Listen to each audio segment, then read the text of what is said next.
Hi everyone, this is Yana and I have a new card making tutorial for you featuring stamps and dies from Simon Says Stamp, the Color of Fun release. I'm going to focus on stamping a colorful background, color layering, and creating multicolored flowers, also some die cutting including negative die cutting and muting stamped elements using vellum. Before we get started, let's take a quick look at the supplies that I'll be using today. I have a beautiful Many Thanks stamp set created with collaboration with W+9. This one has some really beautiful painted like flowers. This is actually one of those building type stamp sets where you use multiple images and stamp them in various colors of ink to create one multicolored element. So each of the flowers here consists of a couple layers which when grouped together give you a stunning flower that looks like it was expertly painted by an artist. This stamp set also has a great handwritten Many Thanks sentiment that goes well with the flowers. I'm not going to be using it. I will use a relax die to create a die cut sentiment for my project. I will also use my sunshine stamp set. I'll be using this one for an additional sentiment and also to stamp a cute little sunshine onto my project. Lastly, I'll also be using a couple of other dies from Simon. Here I have these stitched rectangles and stitched squares. Those are my go-to stamp sets from Simon. I use these way more often than other dies, and they just happen to be very versatile.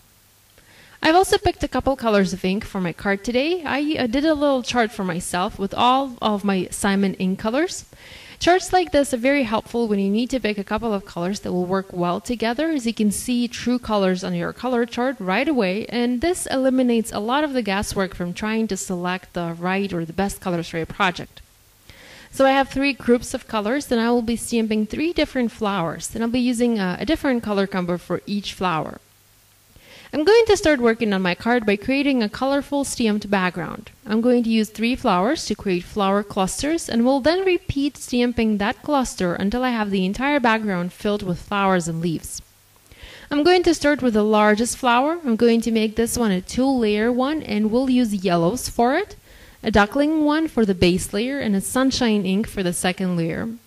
Now I am aligning those as I like. Actually, I should probably say that I'm not aligning those at all. I am just stamping the second one on top of the first one, not worrying about these being perfectly layered, and I find it's okay. It's okay for me. I do not want to stress about this, so I'm simply enjoying my stamping. It's going to look beautiful anyway. So for my next flower, which is also a 2-layer one, I'm using melon for the base layer and a sunkissed as a second layer. I've arranged all of my stamps on my clear blocks ahead of time, and you can see I have stamps on both sides of my blocks so that I can easily remember which I need to pair with which. This just saves me a little bit of time as I'm working. Now my third flower is going to be a 3-layer one, and I'm using Rosy Cheeks for the base layer, Hollyhock for the medium layer, and Lipstick Red as the top layer. And you can see this adds just a teeny tiny amount of red onto this flower. I think this top layer can easily be used with the rest of the flowers to add a fun little flower center to each. Now for the leaves, I'm going to use Catkin, and I'm actually going to use only one color, and I'm going to stamp a few smaller and a few larger leaves around the flowers. I'm also going to add this little stamp in a few places and then stamp a few of the flower buds in light yellow and a dark yellow for a fun addition to this flower cluster. So now that this first cluster of flowers is ready, I'm going to use it as a guide and will keep stamping my flowers onto my panel until I have the entire background covered. I love stamping backgrounds like this, and here is the look of the final piece. I love the colors that I've used for this one, so bright and sunny, perfect for a card I'm making today. Okay, to give this project a little twist, I'm going to use Simon Says Stamp stitched rectangle dies. I have 2 here because I want to not only create a panel, but also to create a frame. I will be using both die cut pieces for my project, the frame and also the panel. I've actually taped these dies together using washi tape, and I did that a couple weeks ago as I was making a different card. I intentionally kept my dies like this as I knew I'll be making more frames in the future. Okay, so I'm going to tape the dies down to the paper and send them through my grand caliber machine from Spellbinders to cut these elements out. Here I have the outer edge. I won't be needing this one. I can throw it away. I also have a frame and a smaller panel. The frame and the panel I will need for my card. Now, to emphasize the frame, I'm going to also cut a piece of vellum and use it to mute the colors on one of my stamped and die cut pieces on the panel. I'm using the same dies and also cutting a frame and a panel. I will only need a panel, a vellum panel, and I can store the vellum frame with my dies and use it later. I also need to create a sentiment for this card, and I did say that I will be making a negative one. I have this fun relaxed die from Simon, and I'm going to cut it in a panel of white cardstock. To make sure I position it straight onto my paper, I'm using grid lines of my cutting mat and a ruler and aligning my die up against the top edge of the ruler. Then using a piece of washi tape and taping the die down in place so that it doesn't move and cuts exactly where I need it to cut. Again, quickly sending this through my machine, and I end up having a beautiful die cut word and also a negative. I only need to use the negative panel for my card, so I'm going to set the die cut relax word aside and store it with the rest with my die and maybe use it later. Now I want to stamp an additional sentiment for my card, so I'm going to use my Sunshine stamp set and stamp this Dreamers Got a Dream sentiment in Sunshine ink.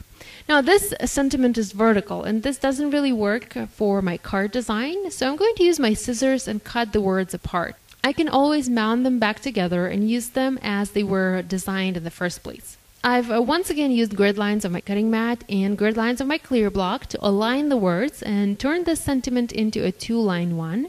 And now I'm just going to go ahead and stamp it under that negative relax. I'm trying to have everything nice and centered there. Also, I'm adding a little sunshine there to the top to complete this bright and sunny look. So the next step is to create a faux stitched edge for this piece. I want this one to have a faux stitched edge going at an angle, so I'm going to place my square die there. You can actually use your rectangle die for this one as well. Tape it down and again send this through my grand caliber machine. I've trimmed this piece down a bit as it was a little bit too big for my card, and now I can start putting my project together. I'm going to use craft foam instead of foam adhesive to adhere the frame and the panel onto my card base. This is a really neat trick that I learned from Jennifer Maguire. I've already created an A2 top folding card base, and I'm just going to add my panels on top. I've also added some foam tape to the relax die cut, and I'm going to adhere this onto my vellum panel. This will give me some room to hide the adhesive, which will hold the vellum on top of my card. Finally, I decided I wanted to have some glitter on my project, so I'm using my Wink of Stella glitter pen and adding glittery highlights to the stamping done on the frame only. So no glitter behind the vellum, just around the vellum and also a little bit on that fun sunshine there. And this is it, my card is finished. I hope you like it, and I hope this video will inspire you to create something similar. Go ahead and stamp a background like this one, do some negative die cutting, and simply have some fun. If you'd like to see more videos using products from Simon Says Stamp, be sure to check out the link you see on the screen. And if you're new to my channel, please subscribe. I have new card making videos coming out every week. If you're looking for a list of supplies that I used to create this card, you can find those in the video description and also on my blog. Thanks so much for watching. I'll see you next time. Bye!